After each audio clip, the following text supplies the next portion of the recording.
بابا، ايه شنو؟ عايز اسالك عن سؤال عن صوم الميلاد. عن صوم الميلاد. كل سنه وانت طيب. وانت طيب؟ بكره هيبدا صوم الميلاد يعني. عايز ايه تعرف عن صوم الميلاد؟ هو يعني ينفع؟ الرفاع معناه ان نفسنا تترفع عن اي حاجات فطار. خلاص النفس صامت، مش الجسد بس اللي صام.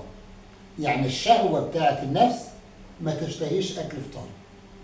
اسمها بيترفع عن الحاجه، يعني يجبر عنها وما يطلش ليها ولا يرجع ليها، ومركز في حاجه جديده وهي الصوم، اللي هو الصوم الزهدي. ده عشان كده بنسميه رفاعي يا باشا. احنا ليه بنصوم 43 يوم؟ ال 43 يوم يا شنودة معناها ان ال3 ايام عشان نقل جبل المقطم، وده حصل في العصر الفاطمي.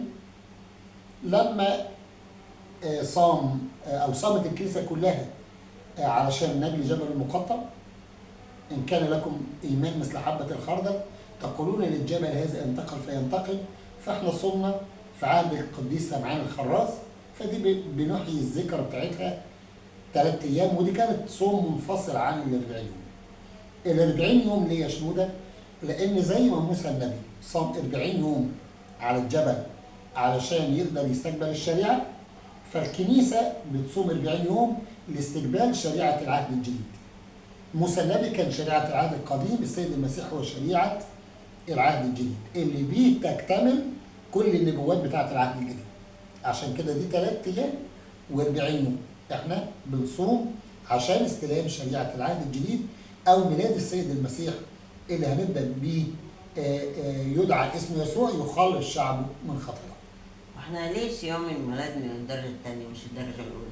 كويس انك فكرتني. انا عندي حبايبي نوعين من الصيام، صيام درجه اولى، صيام درجه ثانيه. صيام درجه الاولى معناه ايه؟ هل يختلفوا هما الاثنين في القدسيه؟ اقول لك لا، القدسيه واحده. طب هما ليه بيختلفوا؟ اقول لك انا من ناحيه الطقوس وهي صيام درجه اولى اللي هي ال3 ايام يونان والاربع والجمعه والصيام الكبير. يبقى ثلاث اصوام، حد 4 وجمعه وال3 ايام بتاع يونان وال 55 يوم بتاع الصيام الكبير. دي بيسموها صيام من الدرجه الاولى او الصيام الزهدي والتقشفي رقم 1.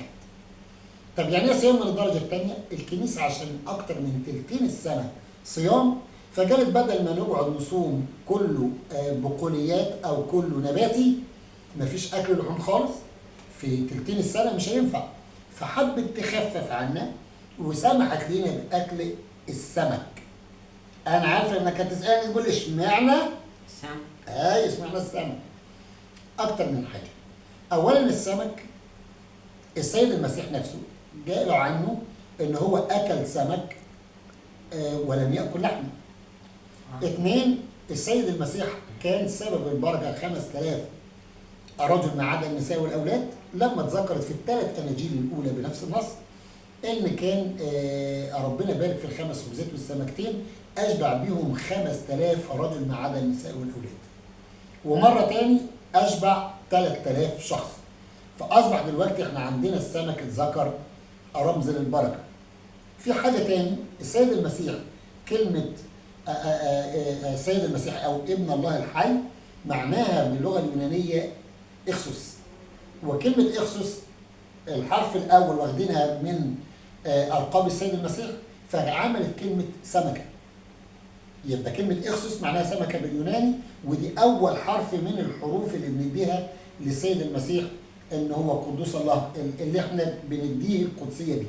فاصبحت السيد المسيح معناه برضو رمز للسمكه. طيب ليه السمك؟ السمك التكاثر بتاعه تكاثر خارجي لا يساعد على الشهوه، واللحوم بتاعته صغيره كتيره جدا عن اللحم الحيواني. فعلشان كده الكنيسه لما سمحت باكل السمك، اولا لانه طاهر، 2 والتكاثر خارجي، رقم 2 لانه خفيف، رقم 3 لانه اتذكر في الكتاب المقدس واتذكر في العهد القديم وغيره. والسيد المسيح لما عمل معجزات لما قال لبطرس الق شباكك فصارت رمز بركه، وجابوا زملاتهم وجابوا الناس علشان يقدروا يشيلوا معاه. فهنا السمك بيسمح به او تسمح به الكنيسه في ال40 يوم المقدس.